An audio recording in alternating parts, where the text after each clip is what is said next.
If you're in the market for a budget-friendly dash cam that doesn't compromise on quality, then you might want to take a look at this. The Pelsey P1 Duo. Now it's got a 4K front-facing camera and a 1080p rear-facing camera. And this comes in on Amazon currently with a Black Friday deal at just under 60 quid. And I'm going to give you my honest, real-world opinion on what it's like to own and use this device. And I'll give you some real live footage out of the camera in a variety of conditions so you can see how it performs to make your own mind up.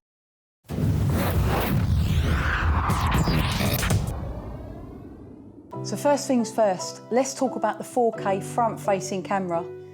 Now, shooting at 4K, it's going to give you crisp quality. And as you can see from the footage, it shows a lot of information. You can see license plates, road signs, even subtle little details like objects on the road. It's all clearly visible. It also shoots in daytime and nighttime, and you can really see that it is a real good quality for the price tag. I mean, it's shooting 4K. What I did notice is if a car is between, say, 1.5 to 2 car lengths distance, the number plate is going to become less legible. It's going to become more grainy. And that increases, the graininess will increase with light conditions. So if you're shooting at night versus if you're shooting in the day, then you're obviously going to get more pixelation or more grainy effect because the camera's trying to work harder by upping things like the ISO to get that clearer image. In my vehicle, I haven't installed the 1080p camera at the rear because I'm driving a van and I haven't got rear view windows. But what I have done is I've set it up at the front just so to make a comparison between the footage so you can see what the 4K footage looks like against that 1080p. Again, super impressed with that. If you've got that at the rear and you're going to get someone who's, say, pulling up too close or they've bumped you from behind or whatever else, that 1080p should be absolutely fine in picking up not only their behaviour because it's showing the clear movements of the vehicles on the road in both low light and daylight conditions, but if they're getting that close, you're going to be able to pick up their number plate as well. So absolutely super impressed with both the 4K and the 1080p cameras. So the best thing to do is if I rig the small camera up, which is meant to be the rear 1080, to the front with this, I can do a direct comparison and we can see what it actually looks like.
So next, let's talk about the design and the display. Now this is the camera in real life. This is how small it is. That's my hand. That's how small the camera is. That's the 4K camera on the front. Now that is a little, you can detach the camera from the windshield via this little slidey clip. So the other part of that clip is on the windshield with a 3M sticker, and then this slides off so you can remove the camera. And then as you can see, it's powered by a USB-C cable. Now, when I saw this on Amazon, and I'll show you now, it looks absolutely massive. And that was one of the reasons that put me off buying this particular model, because I thought it's absolutely huge. I thought, God, that's massive. But I was really pleasantly surprised when it turned up because it's really quite small, which means, again, it doesn't take up too much of the windscreen space. You don't want some massive big camera. You want something that's discreet, that's not going to get in your way when you're driving, that's going to pick up the incident should anything happen. And that's exactly what that does. It stays out the way, it's tucked up where, in my van, where the rear view mirror would be. But if you were in a car, you could even stick that behind the rear view mirror because the camera's facing outwards. This little bit is movable, so you can angle it of where you want the camera to sort of face. So yeah, it's really neat, compact, and it does the job. Now, the way it actually links is, it links via the Pelsey app on your phone. And you can go through all the settings, which I'll talk about the settings in a minute, but you can go through all the settings and set it all up on your mobile phone. Now, usually what I really hate about when you buy these devices, especially when they're from China and places like that, you get these third-party apps, which are very clunky, very Android-y, very glitchy. But I've got to say, this Pelsey app that I've been using, and I'll put a screen record of how it all works on the screen so you can see how it goes, and you see it in real time, how smooth it runs.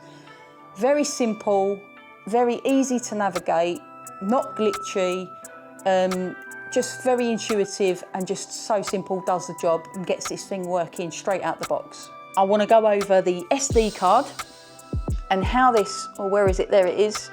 I want to go over the SD card and how it records data and transferring that data to your phone and all the rest of it. So as you can see, that little slot there, at the moment it's got a 64GB SD card in there, which came with the camera. So as part of that £55 deal, it came with that 64GB memory card. You can put up to a 256GB card in this camera and it will record.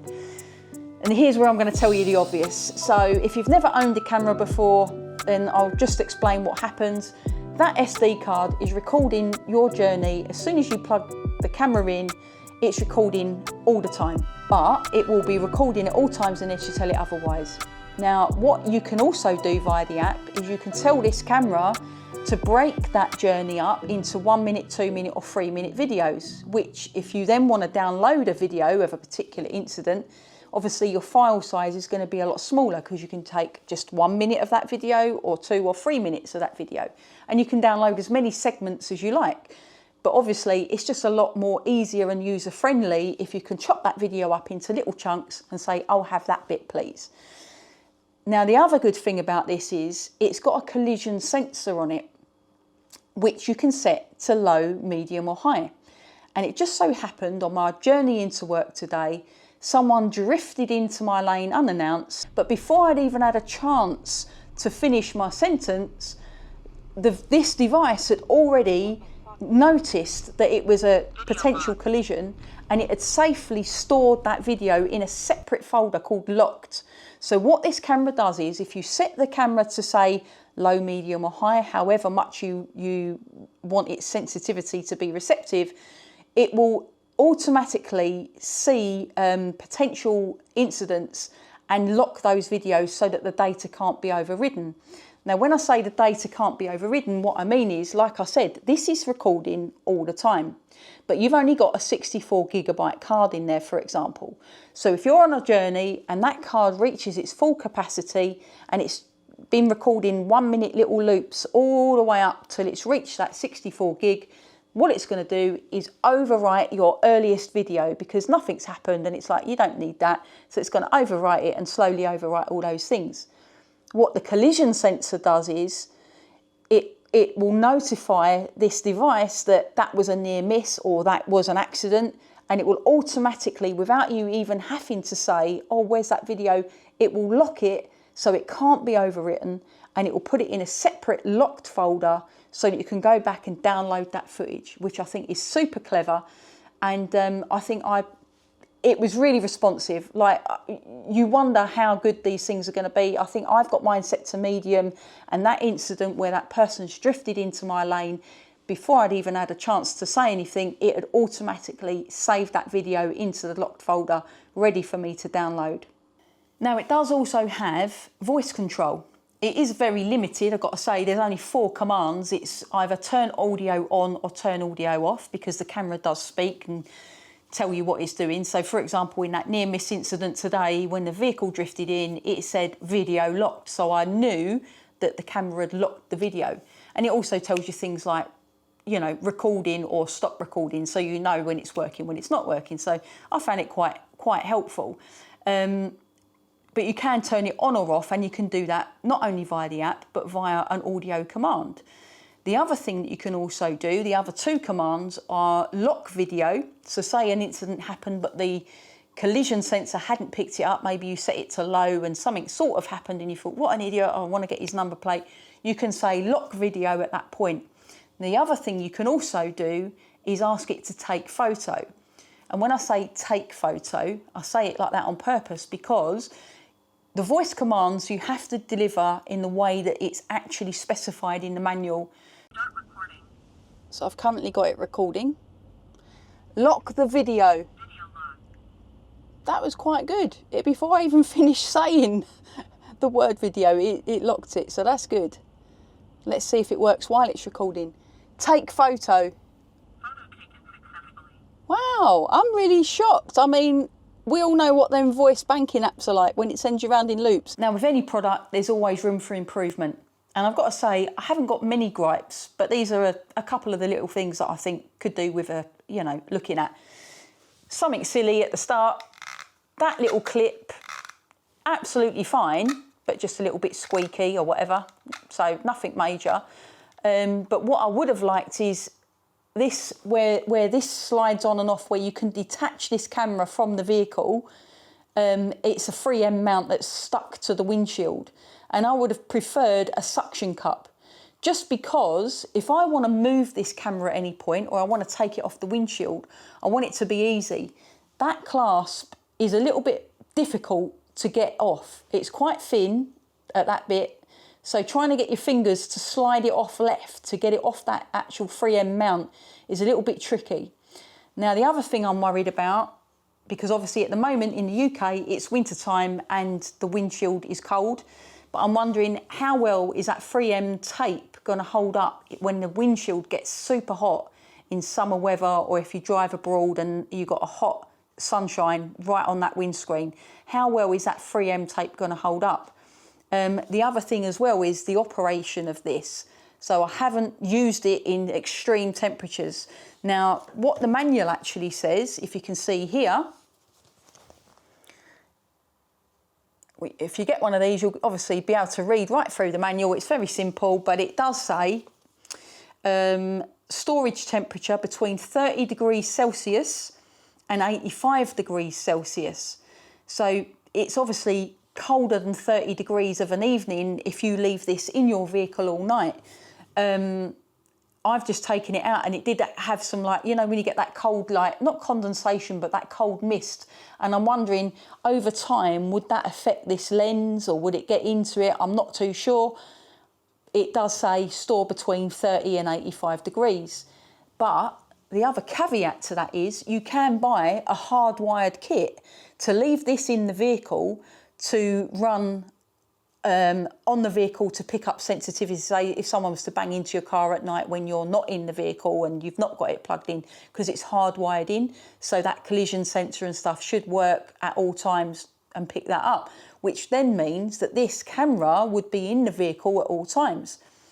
How that would work, I'm not too sure. The manual obviously says store between 30 and 85 degrees.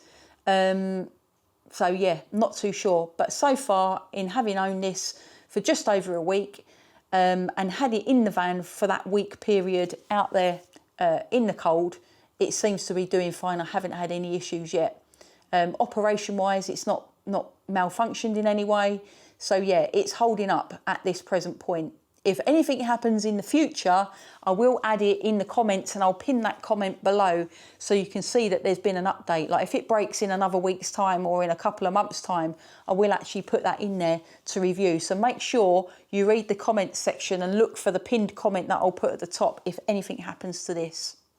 So overall, I can't really complain. I mean, this little Pelsey P1 Duo camera setup with its 4K front and its 1080p rear, for 55 quid on Amazon, I don't think you can go wrong. It works well in low light, it works well in obviously good light. You can set the sensitivity to low, medium, high. You can say how long you want the loops for. You can put a bigger memory card in it, but it also comes with a 64 gig memory card that can also shoot 4K, which they're not cheap in themselves. I think the app's easy to use, it's intuitive, it's not glitchy. It's working as it should do. It does what it says on the tin. I think it's absolutely amazing. You worry sometimes when you buy these things from Amazon or from China, is it going to work? Is it going to do the job? And I've got to say that this has done exactly what it says it's going to do, and I think at a very reasonable price. So if you want to get yourself one of these, I've got a link in the description. I'll pin the comment with a link directly to Amazon, and you can grab yourself one of these Pelsey P1 Duo kits for a bargain basement price. Until the next time, safe riding, safe driving, happy adventures, and I'll see you in the next one.